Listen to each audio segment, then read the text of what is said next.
오늘 우리에게 주시는 하나님의 말씀 마태복음 19장 16절에서 22절입니다. 마태복음 19장 16절에서 22절 말씀입니다.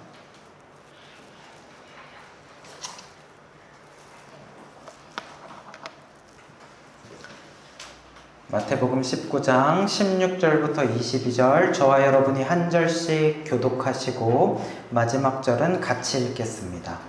어떤 사람이 주께 와서 이르되 선생님이여 내가 무슨 선한 일을 하여야 영생을 얻으리이까?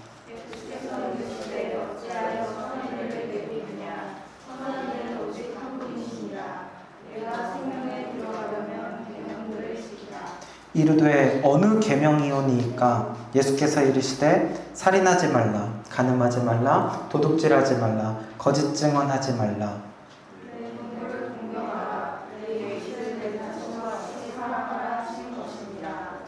그 청년이 이르되 이 모든 것을 내가 지키었사온데 아직도 무엇이 부족하니까?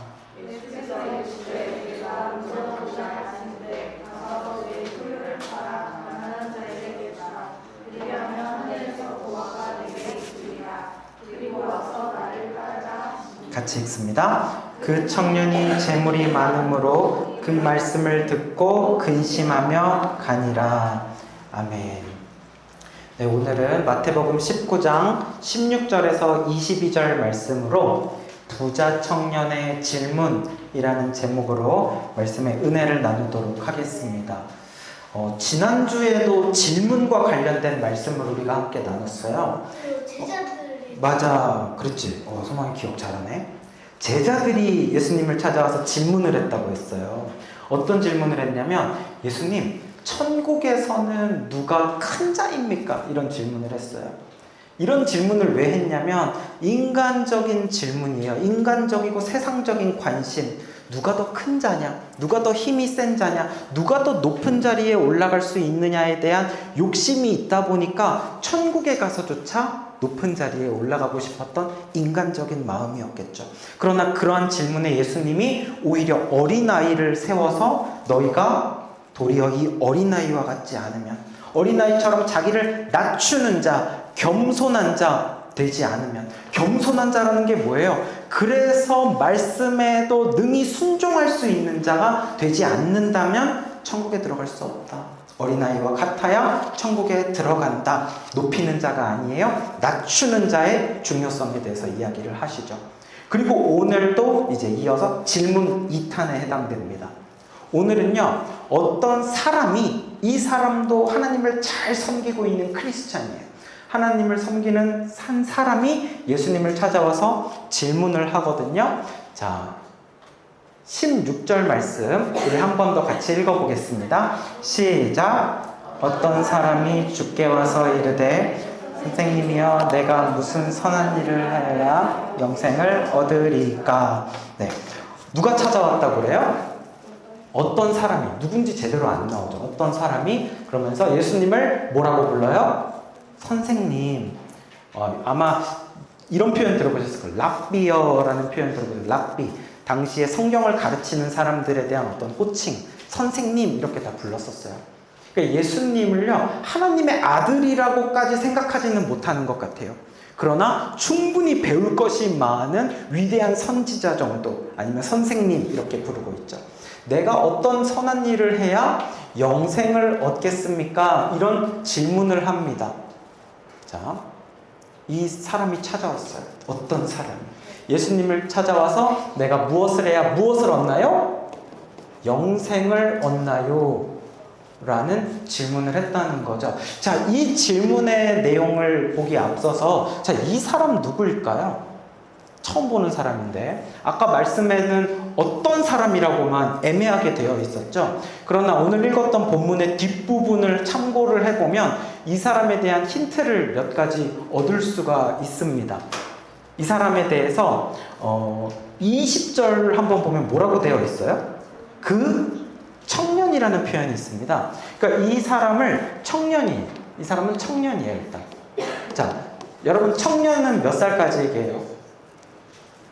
청년 몇 살까지인지 되게 애매하죠. 그런데 당시에 이 성경에 나와 있는 청년이라는 단어는 뭐냐면 헬라어로 네아니스코스라는 단어인데 그 단어는 40세 이하의 성인이에요. 그러니까 성인이고 어른이긴 하지만 40세 밑으로 보는 겁니다.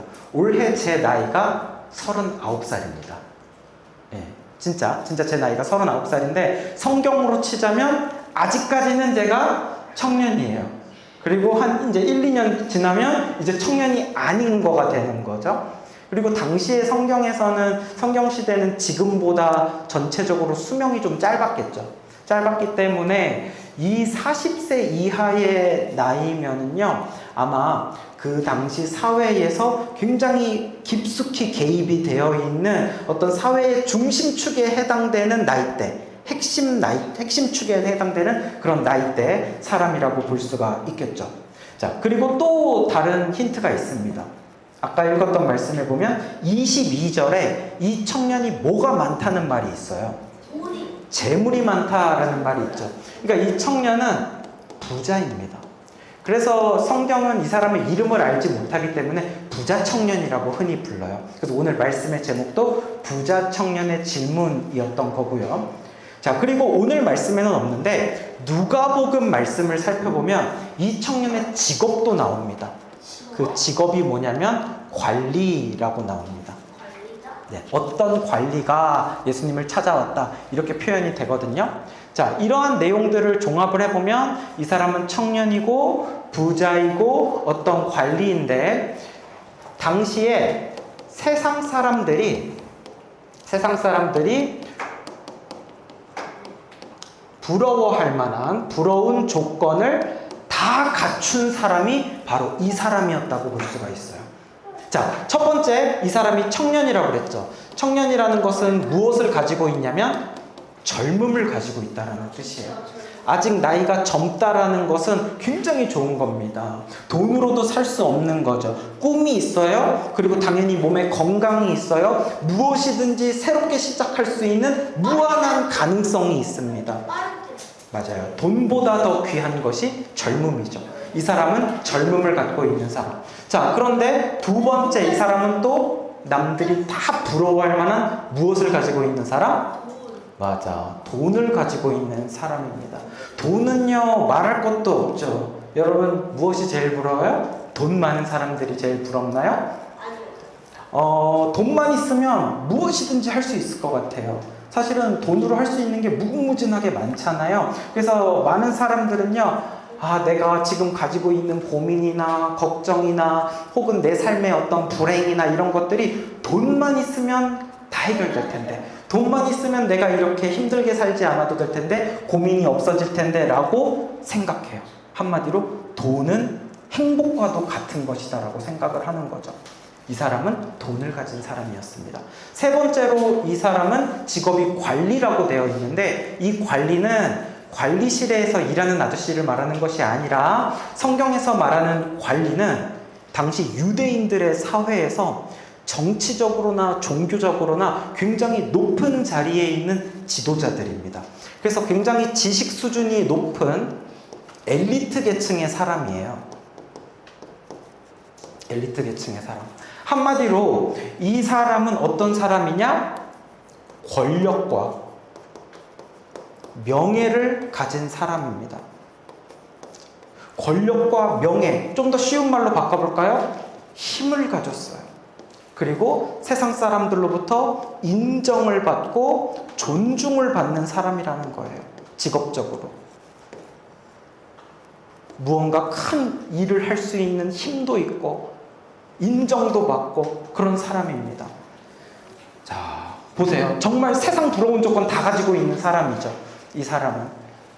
그러니까 이 사람을 오늘날로 치면 어떤 사람이라고 생각할 수 있을까요? 젊은 나이에 한 20, 30대에 세계 최고의 어떤 대기업을 창업한 어떤 CEO라든지 아니면 세계 최고의 막 대학을 졸업했어. 막 하버드나 옥스퍼드 대학을 졸업하고 일찍이에 뭐 국회의원에 당선이 됐거나 이런 식으로 일찍이 젊은 나이에 출세한 청년. 그런 사람이라고 볼 수가 있을 것 같아요. 젊음도 있어, 돈도 있어, 권력과 명예도 다 있어. 앞으로의 인생이 승승장구가 기대되는 사람이죠.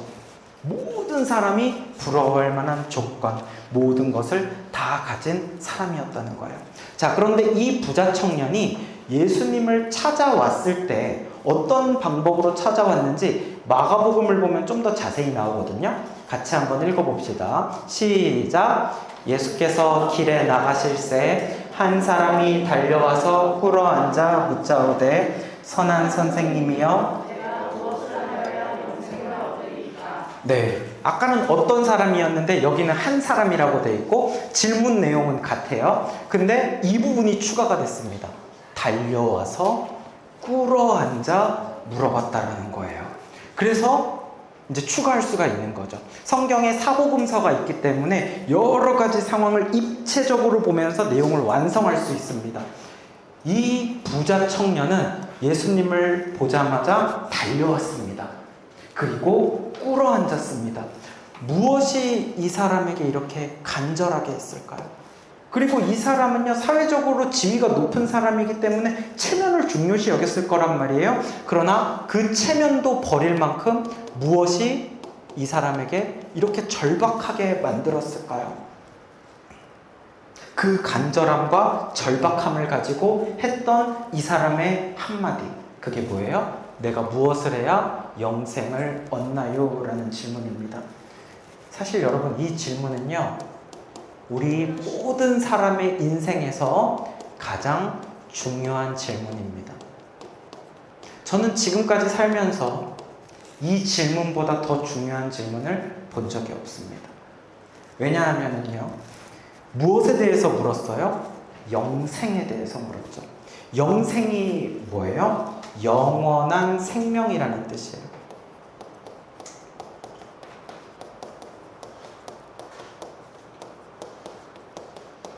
영원한 생명이 영생이고, 그러니까 이 사람은 지금 영원한 생명에 대한 질문을 하고 있습니다. 그 영원한 생명은 뭐예요?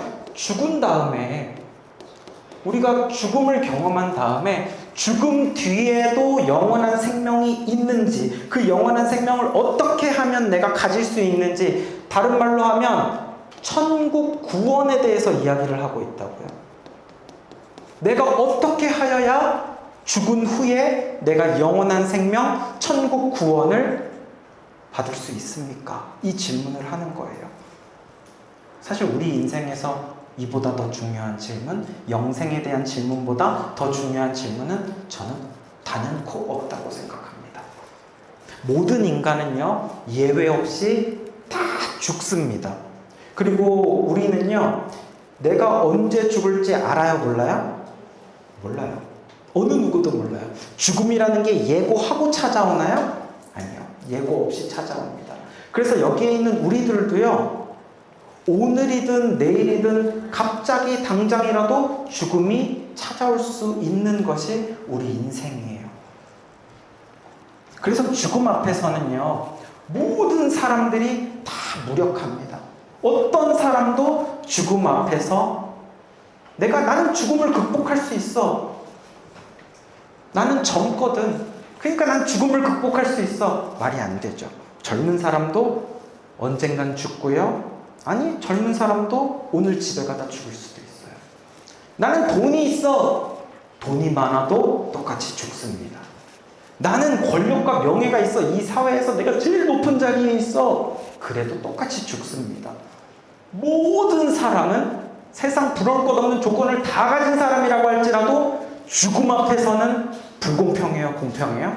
공평해요. 모두가 다 죽는단 말이에요. 그래서 여러분, 이집트의 옛날에 왕을 뭐라고 불렀죠? 파라오라고 불렀잖아요. 파라오가 평생에 걸쳐서 뭐를 만들게 해요? 세모난 거, 피라미드를 만들잖아요. 자기 평생 그 왕 노릇하는 동안에, 파라오 기간 동안에 뭐 만드냐면 이거 피라미드 만들고 있어요. 이 피라미드가 뭔지 알아요? 무덤이잖아요. 이 무덤을 왜 평생 만들고 있습니까? 이 생애는 짧기 때문에 죽음 이후의 사후 세계에 들어가는 것을 지금 준비하고 있는 거예요. 사후 세상을 만들고 있는 겁니다. 그러니까 파라오는요, 당시에 이집트의 파라오는 세상 모든 걸 다 가진 사람이에요. 그 사람이 무엇에 지금 관심을 갖고 있어요? 죽음 이후에 영생에 대해서. 또 옛날에 중국에 가장 유명했던 황제가 있어요. 진시황이라고. 진시황이 무엇에 집착했는 줄 알아요? 불로초를 그렇게 찾아다녔대요. 불로초, 늙지 않는 풀이 있을 거라고 생각을 하고 불로장생을 꿈꿨단 말이에요.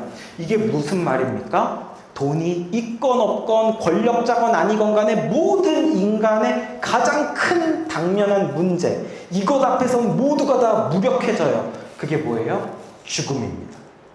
죽음 앞에서는 모두가 무력해져요. 돈이 많아도 아무리 힘이 세도 죽음은 두려운 거죠. 이 부자 청년도 죽음 앞에서는 두려웠던 겁니다. 그래서 이 문제는 본인이 생각할 때 가장 절박한 문제예요. 가장 간절한 문제예요. 죽음 뒤에 나에게 영생이 있다는 확신이 있다면 두렵지 않겠지만 이 확신이 없을 때 어떻게 됩니까? 불안하죠. 불안한 거예요. 근심이 있는 거예요. 그렇기 때문에 이 청년은요, 내가 예수님을 만날 기회가 있다면, 그리고 내가 예수님에게 단 한 가지 질문을 할 수 있는 시간이 주어진다면 무엇을 묻는 거예요? 영생에 대해서 묻는 거예요. 죽음 이후에 내가 정말 영생을 얻을 수 있는지, 그 영생을 얻을 수 있는 방법이 무엇인지, 그 방법 중에 제일 중요한 어떤 행동이 있다면 그것을 무엇을 해야 되는지 예수님께 지금 무릎을 꿇고서라도 물어야만 하는 질문이었던 거죠. 자, 이러한 질문, 부자 청년의 중요한 질문에 예수님은 뭐라고 답을 하셨을까요? 자, 같이 한번 읽어봅시다. 17절부터 19절까지 시작. 예수께서 이르시되 내가 생명에 들어가려면 계명들을 지키라. 이르되 어느 계명이오니까? 예수께서 이르시되 살인하지 말라, 간음하지 말라, 도둑질하지 말라, 거짓 증언하지 말라, 내 부모를 공경하라, 내 이웃을 내 자신과 같이 사랑하라 하신 것이니라. 자, 예수님에게 어떻게 하면 영생을 얻을 수 있습니까? 라는 질문에 예수님도 너가 생명에 들어가려면, 이게 지금 영생을 이야기하는 거죠. 너가 영생을 얻으려면 무엇을 지켜야 된다고 예수님이 말해요?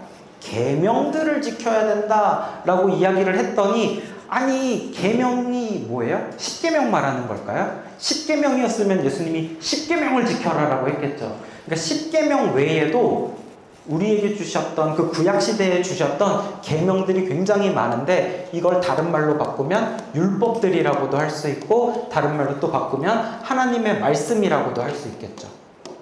근데 너무 많을 거 아니에요. 몇백 개가 된단 말이에요. 10계명 포함해서. 그러니까 계명을 지켜라 라고 하니까, 아 그럼 제일 중요한 계명을 좀 알고 싶잖아요. 그래서 그럼 어느 계명입니까? 라고 물어봐요. 그랬더니 예수님이 뭐라고 이야기를 하냐면, 어느 계명 지켜야 됩니까? 라고 했더니 예수님이 살인하지 말라, 간음하지 말라, 도둑질하지 말라, 거짓말하지 말라, 그 다음에 부모를 공경해라, 그리고 이웃을 내 자신과 같이 사랑해라. 이웃을 사랑해라. 이것을 이야기를 하세요, 예수님이. 이거를 지키래요. 그러니까 계명을 지키라고 했어요. 그러니까 영생을 얻으려면 어떻게 해야 됩니까? 계명을 지켜라. 어떤 계명을 지켜야 됩니까? 이 계명을 지켜라 라고 하면서 지금 하나, 둘, 셋, 넷, 다섯, 6가지를 이야기를 했죠. 근데 여러분, 이 예수님의 답이 확 납득이 가세요? 저는 좀 납득이 안 가는 것 같아요. 이게 지금 영생을 얻기 위한 방법, 다시 말하면 구원을 얻기 위한 방법인데, 구원, 영생, 우리가 보통 누군가가 어떻게 해야 영생을 얻나요? 어떻게 해야 천국 가는지 나한테도 좀 알려줘. 만약에 여러분들 친구가 여러분한테 물어보면 뭐라고 대답할 거예요? 아, 어떻게 하면 천국 가냐면 10계명이 있어. 살인하면 안 되고, 간음하면 안 되고, 도둑질 거짓말하면 안 되고, 부모 공경해야 되고, 이웃 사랑하면 천국에 갈 수 있어. 여러분들 그렇게 가르쳐 주나요? 그렇게 가르쳐 주지 않죠. 우리는 성경에서 그렇게 배우지 않았습니다. 예수를 믿으면 천국을 가. 주 예수를 믿으라. 그리하면 너와 내 집이 구원을 얻으리라. 그러니까 주 예수를 믿으라. 우리가 믿음으로 말미암아 구원을 받고 또 하나님의 은혜로 말미암아 구원을 받는 거다라고 우리는 배웠잖아요. 그렇게 가르친단 말이에요. 근데 예수님은 지금 뭔가 그렇게 이야기하지 않으시는 것 같아요. 오히려 예수님은 지금 계명을 지켜라 라고 이야기를 하고 있고, 계명을 지킨다는 것은 믿음과는 좀 반대되는 어떤 행위와 관련된 거죠. 행동들. 그것으로 구원을 받는다고 지금 예수님이 이야기하고 있단 말이에요. 납득이 가지 않는데 왜 예수님은 이렇게 이야기하신 걸까? 게다가요, 이게 지금 그 10계명 중에도 겹치는 게 있는 것 같죠. 그래서 제가 10계명을 한번 보여드릴게요. 방금 나왔던 내용들이 10계명에 어디에 있냐면 살인하지 말라, 간음하지 말라, 도둑질하지 말라, 거짓말하지 말라. 6, 7, 8, 9계명 이야기했었고, 그 다음에 내 부모를 공경해라 이야기했었죠. 5계명 이야기했고, 그 다음에 내 이웃을 내 자신같이 사랑하라. 10계명이랑은 조금 달라요. 달라서 이것은 어디에서 가져온 거냐면 레위기 19장 18절 말씀을 예수님이 인용을 하신 건데, 어쨌든 이 부분은 이웃 사랑에 대한 내용이니까 10계명이랑도 관련이 아예 없지는 않죠. 이웃에 대한 내용이니까. 그러니까 예수님은 지금 5계명부터 10계명에 해당되는 내용을 지금 이야기를 하시면서 그거 지켜, 그러면 영생을 얻을 수 있어 라고 이야기를 하십니다. 근데 이렇게 놓고 보니까 더 이상해요. 더 이상해요. 왠지 알아요? 이 1계명부터 4계명은 어떤 내용이냐면 우리가 하나님과의 관계에서 지켜야 할 내용들의 계명이에요. 그래서 하나님 외에 다른 신 섬기면 안 되는 거, 그리고 어떤 우상에게 절하면 안 되는 거, 하나님의 이름을 함부로 말하면 안 되는 거, 그리고 안식일을 거룩히 지켜야 하는 거. 어떤 관계에서 중요해요? 하나님과의 관계에서 중요한 거죠. 근데 5계명부터 10계명까지는 어떤 내용이냐면 여기는 하나님에 대하여서가 아니라 이웃, 그리고 사람과의 관계에서 우리가 지켜야 될 계명들이거든요. 그래서 부모 공경이라든지, 이게 지금 살인, 간음, 도둑질, 거짓말, 이게 하나님에 대한 내용이 아니에요. 이웃과의 관계에서, 사람들 속에서 하라는 거거든요. 근데 지금 영생에 대한 질문을 부자 청년이 했더니 예수님은 행위에 대한 부분을 강조를 하시면서 이러한 것들을 지켜야 구원을 받는다. 그 중에서도 5계명부터 10계명에 해당되는 내용을 해야 구원을 받는다. 이렇게 말을 하니까 영 이상해요. 왜 예수님이 이렇게 말하지? 우리가 지금까지 말씀으로 배웠던 거랑 오히려 거의 정반대에 해당하는 것 같아요. 자, 그런데 이렇게 예수님이 말씀하신 이유를 다음 대화 이어지는 것을 보면 알 수 있습니다. 자, 청년이 뭐라고 대답하냐면 20절 시작. 그 청년이 이르되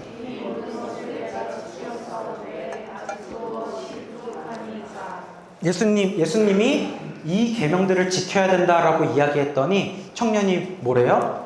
내가 지켰대요. 그거 얼만큼? 모든 거를 지켰대요. 심지어 마가복음과 누가복음에는 이걸 더 강조해서 예수님 그거요, 내가 어려서부터 다 지켰나이다 이렇게 말해요.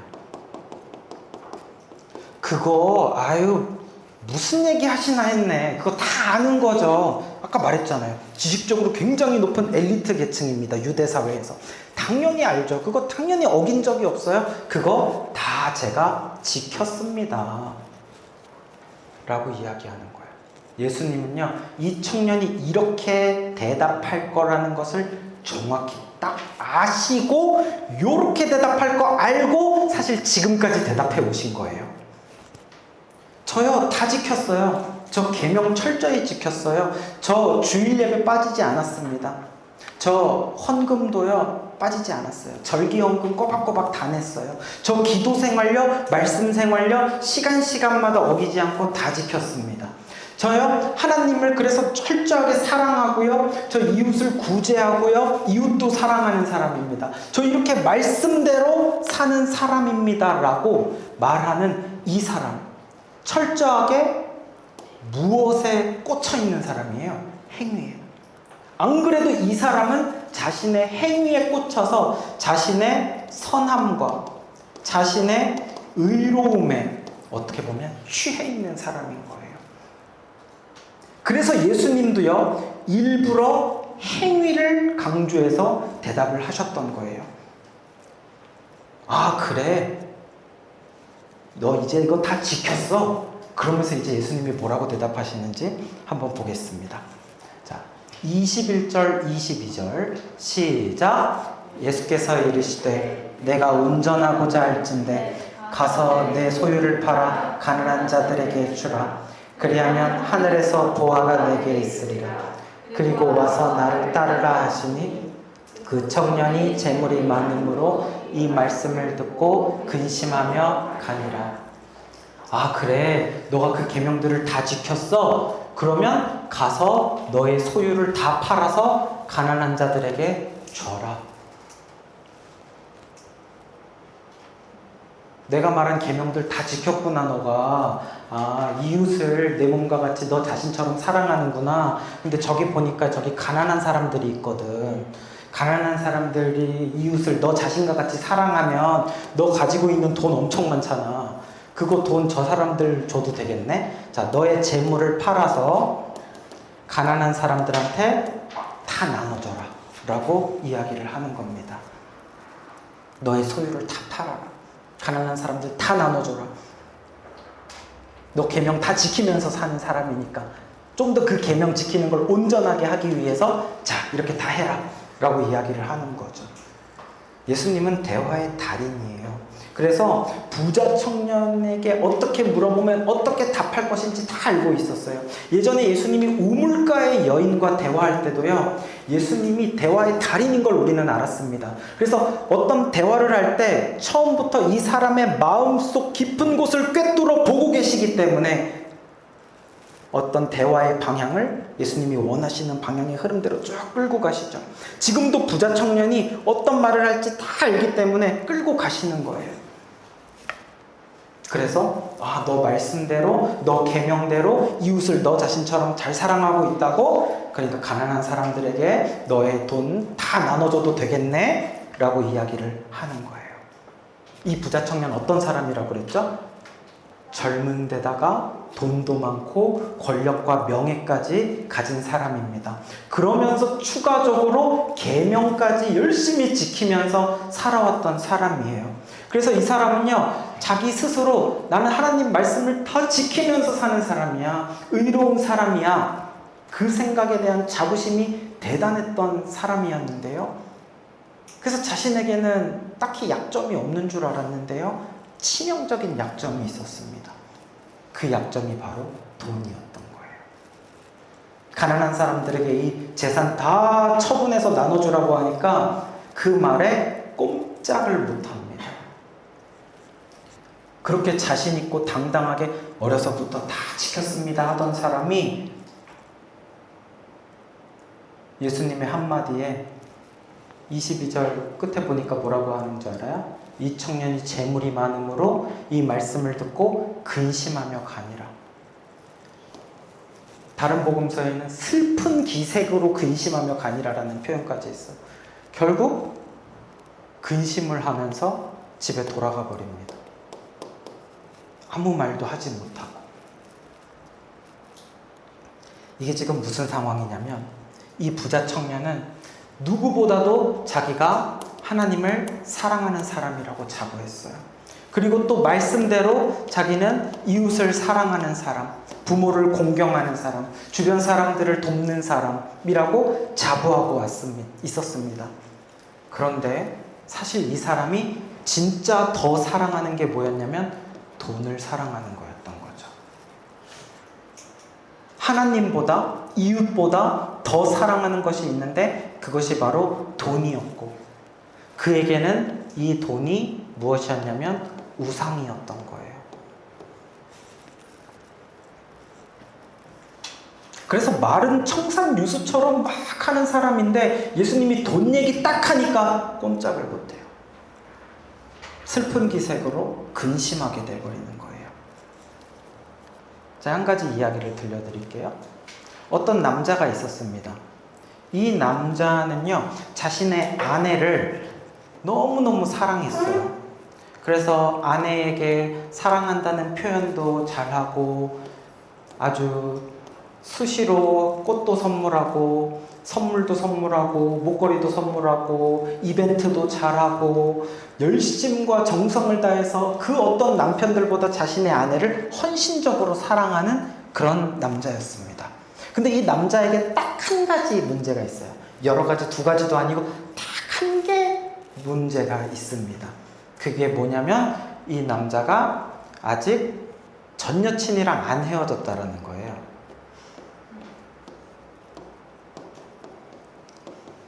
다른 건 다 너무 잘해, 완벽해. 근데 딱 하나 작은 문제죠. 전 여친이랑 아직 안 헤어졌다는 거. 심지어 아내랑 같이 밥 먹을 때도 전 여친이 옆자리에 앉아 있습니다. 한번 생각을 해보세요. 말도 안 되는 소리죠. 근데 또 지금 아내는 또 너무너무 사랑해. 또 사랑하냐고 물어보면 사랑한대. 아낌없이 여전히 표현하고 헌신적으로 아내를 위해서 시간과 물질을 쏟으면서 사랑을 표현을 하는데 문제는 전 여친이 옆에 딱 그 자리에 있어요. 그럼 아내가 뭐라고 이야기하겠습니까? 당신 나를 그렇게 사랑한다고 말은 청산유수처럼 하는데 당신이 정말 나를 사랑한다면 이딴 이벤트, 이런 선물 다 필요 없으니까 전 여친이랑 깔끔하게 헤어지고 정리를 한 다음에 나한테 오든지 말든지 해. 무슨 전 여친도 정리를 하나 못하면서 꽃 선물, 이벤트, 사랑한다고 웃기고 있네. 이런 거 아무리 해줘봤자 나는 받고 싶지 않아. 나는 조금도 감동적이지 않아. 당연히 이렇게 이야기하지 않겠습니까? 사랑하는 여러분, 예수님께서 부자 청년에게 말씀하신 그 핵심이 뭔지 아시겠어요? 예수님은 이렇게 말하고 계신 거예요. 너가 지금 나를 사랑한다고? 너가 정말 말씀 지키고 계명 지키면서 다 그렇게 살아가고 있다고? 웃기는 소리 하지 마라. 나는 너의 속을 다 꿰뚫어 보고 있어. 너의 말이 진짜라면 너 옆에 딱 뛰고 있는 그 포기하지 못하고 나보다 더 사랑하고 있는, 나보다 더 너의 인생에서 주인으로 삼고 있는 그 돈부터, 그 우상부터 빨리 치워버려라. 이렇게 말씀을 하고 계시는 거죠. 하나님은요, 우리들의 문제를 정확하게 꿰뚫어 보고 계세요. 다 알고 계세요. 그래서 우리는 사람들한테 말할 수 있어요. 제가 교회에서 이런 것도 하고요. 또 누구를 보면은 이렇게 전도도 하고요. 또 말씀도 이렇게 열심히 보고요. 이러한 순간에는 제가 이런 믿음적인 생각도 했던 사람이고요. 이러면서 이야기할 수 있을지 모르겠지만 하나님은 한 가지만 우리를 보고 있다고요. 뭐? 내 옆에 딱 끼고 절대 헤어지고 있지 않은 것. 절대 헤어지고 있지 않고 계속해서 정리하지 못하는 그 우상. 하나님보다 더 사랑하고 있는 그 우상. 그래서 그 우상을 좀 깔끔하게 정리해주면 안 되겠니? 라고 말하면은 이 부자 청년처럼 정리하라고요? 이것도 같이 하면 안 돼요. 슬픈 기색을 띠고 근심에 쌓여버리게 되는 딱 그 우상. 하나님은 여러분의 그 우상이 너무너무 신경이 쓰여가지고요. 우리가 하나님께 예배를 드리고 찬송을 해도요. 그것을 받지를 못하신다고요. 아무리 그러한 것들을 해줘도 나는 받고 싶지 않아 하신다라는 거예요. 여러분, 여러분의 우상이 무엇입니까? 여러분도 이 부자 청년처럼 혹시 우상이 돈인가요? 아니면 세상에서의 성공이나 부귀영화, 사람들로부터 받는 인정을 절대 포기하지 못하나요? 아니면 여러분의 우상이 혹시 내 안에 여전히 살아있는 내 자아나 내 고집, 꺾이지 않는 나의 욕심은 아닙니까? 아니면 어떤 게으름이나 TV나 스마트폰 같은 것에 중독되어 있어서 끊어내지 못하는 것, 그것이 여러분들의 우상은 아닙니까? 주님은 오늘 말씀을 통해서 여러분들에게 말씀하세요. 그거를 버려라. 너가 나보다 더 주인 삼고 있는 것들, 너가 나보다 더 사랑하고 있는 그것들을 내려놓고 그리고 나를 따라와라 말씀하시는 거예요.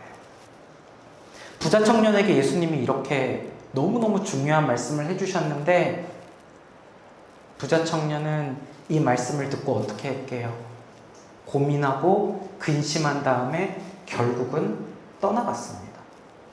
예수님의 그 말씀에 따르지 못했던 거죠. 근심하는 것은 당연한 거예요. 맞아요. 말씀을 들으면 우리는 근심되고 괴롭습니다. 왜냐하면 빛이신 하나님의 말씀이 어둠 가운데 들어오면 내 죄가 드러나기 때문에 불편해요. 오늘 이 말씀이 여러분 가운데 들어갈 때 여러분이 고민이 되고 여러분도 근심이 되고 괴롭다면 정상입니다. 그러나 문제는 부자 청년처럼 근심만 하다가 결국 다시 여러분들의 삶의 자리로 돌아간다면 이 부자 청년이 되는 거예요. 말씀을 정리할게요.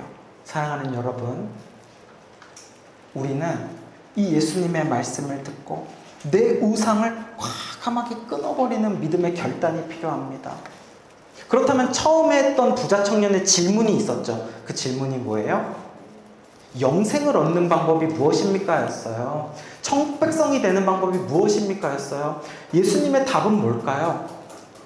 행위로, 내 선함으로 구원받는다는 이야기를 하시려는 게 아니에요. 중요한 건 내 우상까지도 포기하고 과감하게 버리면서 하나님 한 분만을 사랑하는 그 순결한 사랑과 믿음, 그것이 중요하다라는 거죠. 순결한 신부가 되어져서 나의 신랑이신 예수님 외에는 어떠한 것에도 눈길도 주지 않는 그러한 믿음을 가져라. 하나님보다 더 사랑하는 것, 하나님보다 더 주인 삼고 있는 것, 그것을 끊어내지 않고서 다른 것에 목매여 있는 그것들 중요하지 않다. 정말 중요한 것은 하나님과 나와의 관계이고 그 하나님과 나와의 관계에 방해되는 것이 있다면, 더 사랑하는 우상이 있다면 과감히 포기할 수 있는 순결한 믿음, 그 순결한 사랑이 있을 때 영생을 얻는 믿음인 줄 믿습니다. 그러므로 여러분, 우리에게도 이러한 믿음이 있기를 축복합니다. 우상을 버리는 결단이 있기를 바랍니다. 그러한 삶의 놀라운 변화가 저와 여러분 가운데 있기를 주님의 이름으로 축복합니다. 이 시간에 우리 말씀 기억하면서 같이 찬양하시겠습니다. 내가 주인 삼은, 같이 찬양합시다. 내가 주인 삼은, 내가 주인 삼은 모든 것 내려놓고 내 주 대신 나아가 내가 사랑했던 모든 것 내려놓고 주님만 한 번 더 고백합시다. 내가 주인 삼은, 내가 주인 삼은 모든 것 내려놓고 내 주 대신 주 앞에 내가 사랑했던 모든 것 내려 주님만 사랑하기 원해요. 주님만 사랑해. 주 사랑 거친 풍랑에도 깊은 바다처럼 나를 잠잠케 해. 주 사랑 내 영혼의 반석, 그 사랑 위에 서리. 주 사랑 거친 풍랑에도 주 사랑 거친 풍랑에도 깊은 바다처럼 나를 잠잠케 해. 주 사랑 내 영혼의 반석, 그 사랑 위에 서리. 이 시간에 우리 함께 기도하겠습니다. 주님은 우리의 문제를 가장 정확하게 다 알고 계세요.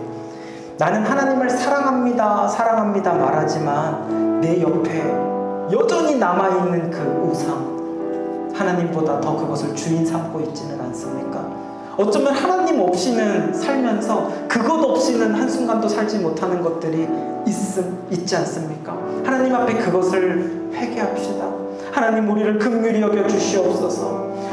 예수님이 부자 청년에게 하신 말씀처럼 영생을 얻는 진짜 방법은요, 내가 아끼는 그 우상조차도 과감하게 포기하고 오직 예수님만 사랑하고 예수님만 믿으며 따르는 것이라고 하였습니다. 주님, 나에게 은혜를 더하여 주시고 나를 불쌍히 여겨주셔서 나에게 그렇게 과감하게 우상을 끊어내고 내려놓는 믿음의 삶의 변화가 있게 하여 주시옵소서. 주님만 바라보는 순결한 신부 되게 하여 주시옵소서. 주님 한 분만으로 만족하는 자들 되게 하여 주시옵소서. 이 시간 우리 주여 한번 부르짖고 같이 기도합니다. 주여